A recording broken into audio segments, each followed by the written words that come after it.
The history of the Royal Marines began on the 28th of October 1664 with the formation of the Duke of York and Albany's Maritime Regiment of Foot, soon becoming known as the Admiral's Regiment. During the War of the Spanish Succession, the most historic achievement of the Marines was the capture of the mole during the assault on Gibraltar in 1704. On the 5th of April 1755, His Majesty's Marine Forces, 50 companies in 3 divisions, headquartered at Portsmouth, Chatham and Plymouth, were formed by order of Council under Admiralty control. The Royal Marine Artillery was formed as an establishment within the British Royal Marines in 1804 to man the artillery and bomb vessels. As the coats were the blue of the Royal Regiment of Artillery, this group was nicknamed the Blue Marines, and the infantry element, who wore the scarlet coats of the British infantry, became known as the Red Marines.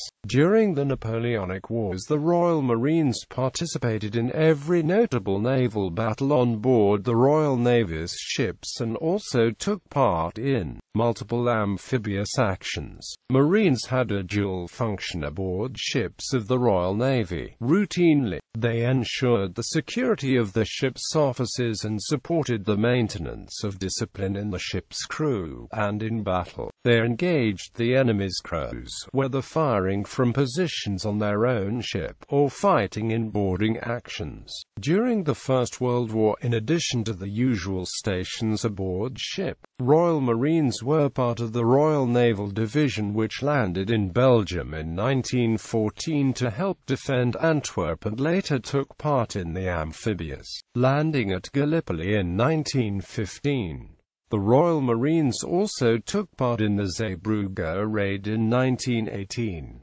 During the Second World War, the infantry battalions of the Royal Marine Division were reorganized as commandos, joining the British Army Commandos.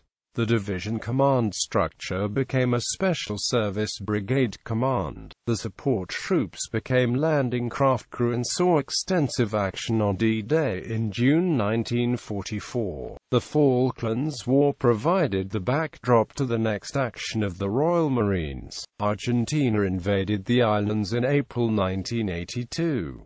A British task force was immediately dispatched to recapture them, and given that an amphibious assault would be necessary, the Royal Marines were heavily involved. The troops were landed at San Carlos Water at the western end of East Falkland, and proceeded to yomp across the entire island to the capital, Stanley, which fell on the 14th of June 1982. Origin: the first official unit of English naval infantry, originally called the Duke of York and Albany's Maritime Regiment of Foot and soon becoming known as the Admiral's Regiment, was formed on the 28th of October 1664, with an initial strength of 1,200 infantrymen recruited from the trained bands of London as part of the mobilization for the Second Anglo-Dutch War. James, the Duke of York and Albany, Lord High Admiral and brother of King Charles II, was Captain General of the Artillery Company, now the Honourable Artillery Company, the unit that trained the trained bands. It was the 4th European Marine unit formed, being preceded by the Spain's Infanteria de Marina, the Portuguese Marine Corps and France's Troupes de Marine. It consisted of 6 200-man companies and was initially commanded by Colonel Sir William Killigrew with Sir Charles Littleton as Lieutenant Colonel. Killigrew had commanded an English regiment in Dutch service, and many of the regiment's initial complement of officers had served there as well. The Holland Regiment was also raised to serve at sea, and both of these naval regiments were paid for by the Treasurer of the Navy by order of Council of the 11th of July 1665.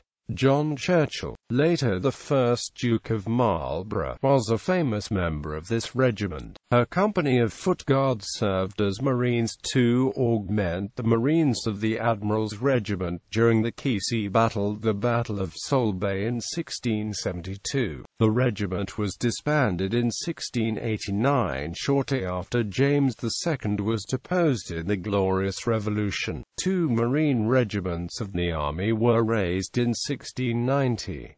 They were the Earl of Pembroke's and Torrington's, later Lord Berkeley's. These two regiments participated in an opposed landing during the Williamite War in Ireland at Cork, Ireland, on the 21st of September 1690 under the command of John Churchill, now the Duke of Marlborough. In 1698, the Marine establishment was reformed. The two existing regiments were reformed into a single one under the command of Thomas Brudenell, while the foot regiments of William Seymour, Edward Dutton Colt, and Harry Morden were converted into Marine regiments.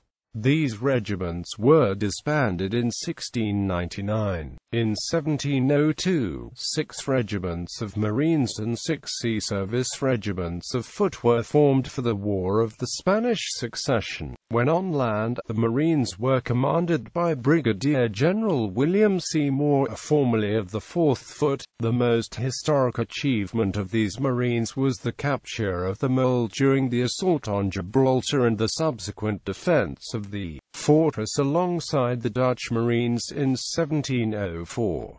In 1713, after the Treaty of Utrecht, 3 of these regiments were transferred to the line, where they became the 30th through the 32nd Foot. 18th century, 6 Marine regiments were raised on 17 November 22 November 1739 for the War of Jenkins' Year, with 4 more being raised later. 1 large Marine regiment was formed of American colonists and served alongside British Marines at the Battle of Cartagena de Indias, Colombia and Guantanamo Bay, Cuba in the War of Jenkins' Year. Among its officers was Lawrence Washington, the half-brother of George Washington. In 1747, the remaining regiments were transferred to the Admiralty and then disbanded in 1748. Many of the disbanded men were offered transportation to Nova Scotia and helped form the city of Halifax, Nova Scotia. On the 5th of April 1755, His Majesty's Marine Forces, 50 companies in 3 divisions, headquartered at Portsmouth, Chatham and Plymouth, were formed by order of Council under Admiralty control. Initially, all field officers were Royal Navy officers, as the Royal Navy felt that the ranks of Marine field officers were largely honorary. This meant that the farthest a Marine officer could advance was to Lieutenant Colonel. It was not until 1771 that the first Marine was promoted to Colonel. This situation persisted well into the 1800s. During the rest of the 18th century, they served in numerous landings all over the world, the most famous being the landing at Belle Isle on the Brittany coast in 1761. They also served in the American War of Independence. Her company of Marines under the command of Major John Pitcairn broke the rebel resistance in the Battle of Bunker Hill and took possession of the enemy redoubt. These Marines also often took to the ship's boats to repel attackers in small boats when RN ships were becalmed on close blockade. On the 14th of February 1779, Captain James Cook took with him 4 Marines: Corporal James Thomas, Private Theophilus Hinks, Private Thomas Fatchett and Private John Allen.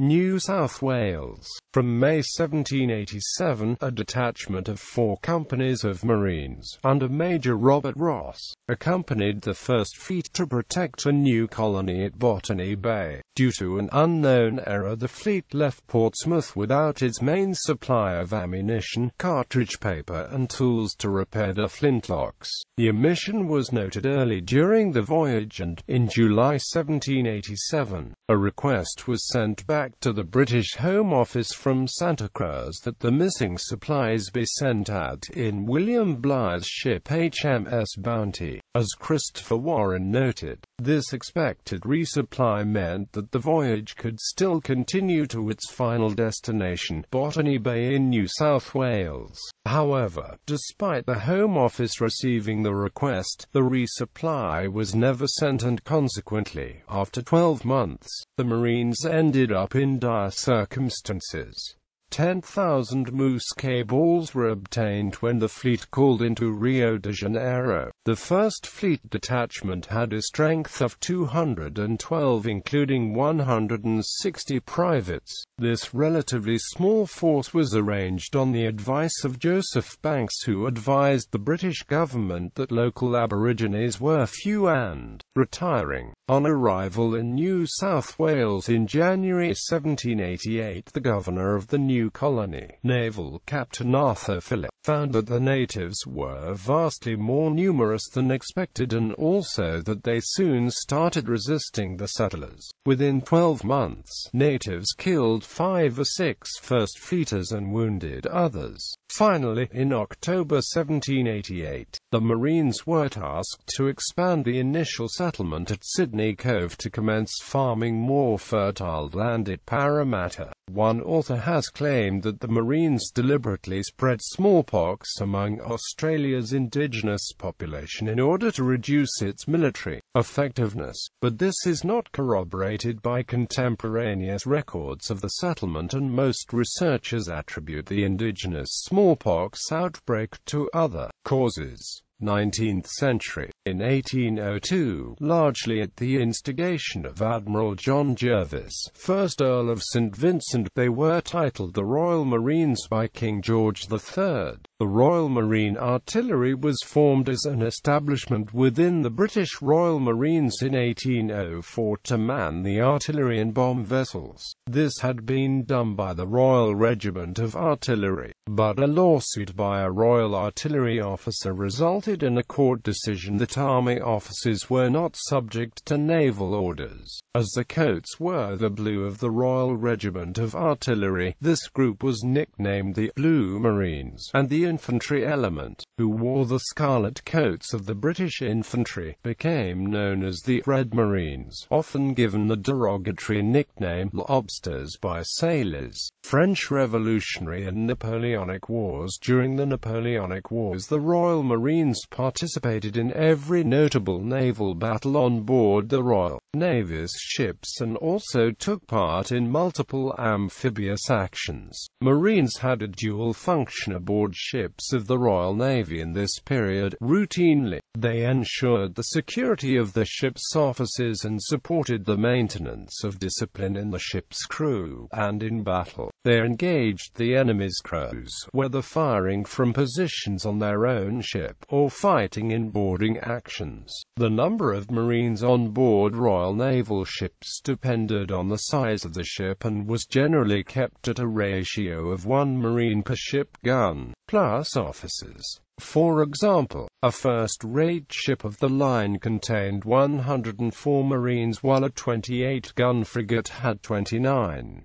Between 1807 and 1814, the total Marine establishment number was 31,400 men. Manpower problems saw regular infantry units from the British Army being used as shipboard replacements on numerous occasions. One result of the Royal Navy's dominance of the seas in Europe, and the blockading of the French Navy's ports, was that manpower constraints became less of an issue at the end of the Napoleonic Wars. From 1812, such maritime supremacy meant the Mediterranean and Channel fleets were assigned additional Marines for use in destroying signal communications, and other petty, harassing modes of warfare. In the Caribbean theater, volunteers from freed French slaves on Marie Galante were used to form the first corps of Colonial Marines. These men bolstered the ranks, helping the British to hold the island until reinforcements arrive. This practice was repeated during the War of 1812, where escaped American slaves were formed into the Second Corps of Colonial Marines.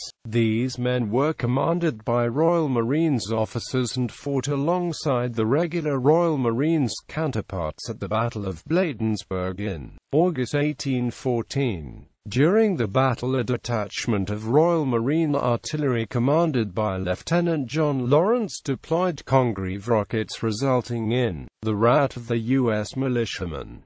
The Royal Marines Battalion and the 21st Regiment of Foot also took part in the burning of Washington later that day. Also present on shore during the Chesapeake campaign was a composite battalion of Marines, formed from ships' marine detachments, frequently led by Captain John Robbins. A smaller composite battalion of about 100 men were Trafalgar veterans, and 80 other ranks also took part in the Battle of New Orleans, under the command of Brevet Major Thomas Adair. In January 1815, the only British success at New Orleans was an attack on the west bank of the Mississippi River by a 700-man force, consisting of the 100 Royal Marines, 100 sailors under Captain Roland Money, and 3 companies of the 85th Foot. Throughout the war, Royal Marines units raided up and down the east coast of America, including up the Penobscot River and in the Chesapeake Bay. They later helped capture Fort Bowyer in Mobile Bay in what was the last action of the war, Crimean War, and beyond in 1855. The Marine Infantry Forces were renamed the Royal Marines Light Infantry, and in 1862 the name was slightly altered to Royal Marine Light Infantry. The Royal Navy only saw limited active service at sea after 1850 and became interested in developing the concept of landings by naval brigades. In these naval brigades, the function of the Royal Marines was to land first and act as skirmishers ahead of sailors trained as conventional infantry and artillery. This skirmishing was the traditional function of light infantry. During the Crimean War in 1854 and 1855, 3 Royal Marines earned the Victoria Cross, 2 in the Crimea and 1 in the Baltic. For most of the history, British Marines had been organized as fusiliers. In the rest of the 19th century, the Royal Marines served in many landings, especially in the First and Second Opium Wars against the Chinese. These were all successful except for the landing at the mouth of the Piho in 1859, where Admiral Sir James Hope ordered a landing across extensive mud flats.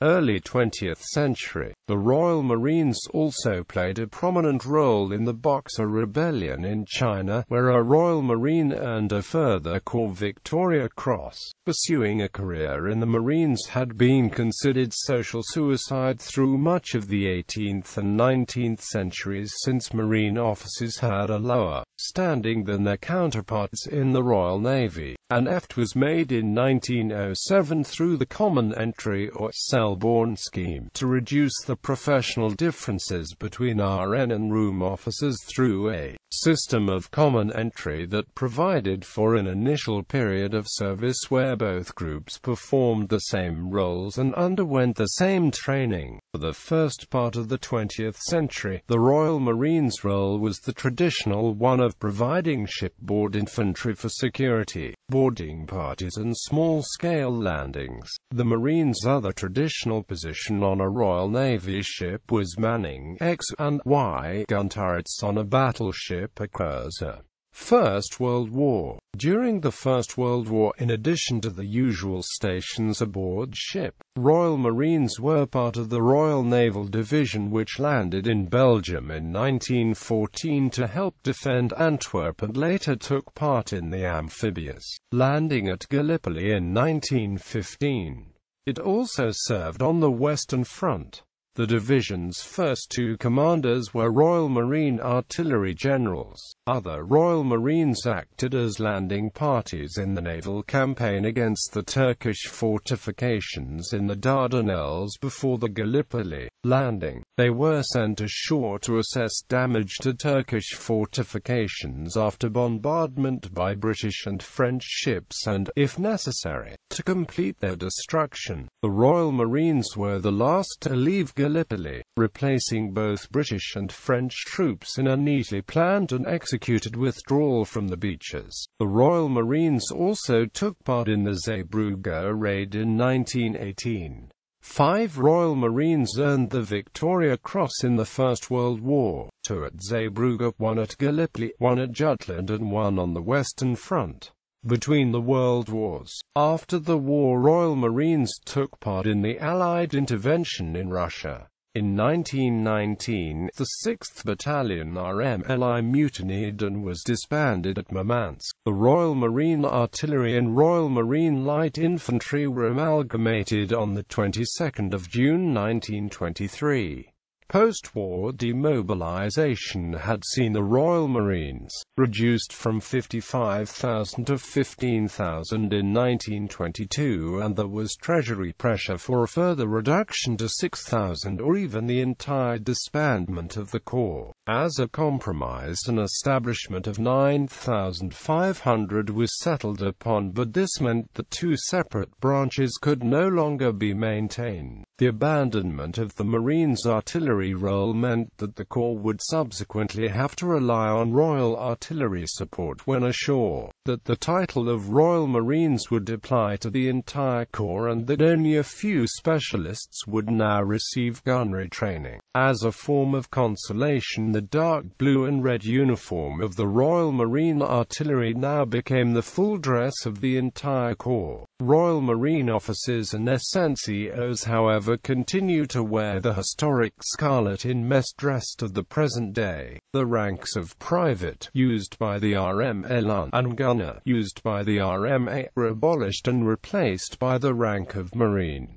Second World War. During the Second World War, a small party of Royal Marines were first ashore at Namsos in April 1940, seizing the approaches to the Norwegian town preparatory to a landing by the British Army 2 days later. The Royal Marines formed the Royal Marine Division as an amphibiously trained division, parts of which served at Dakar and in the capture of Madagascar. After the assault on the French naval base at Anse-Irene in Madagascar was held up, 50 Sea Service Royal Marines from HMS Remmels, commanded by Captain Martin Price, were landed on the quay of the base by the British destroyer HMS Antony after it ran the gauntlet of French shore batteries defending Diego Suarez Bay. They then captured 2 of the batteries, which led to a quick surrender by the French. In addition, the Royal Marines formed mobile naval base defense organizations similar to the United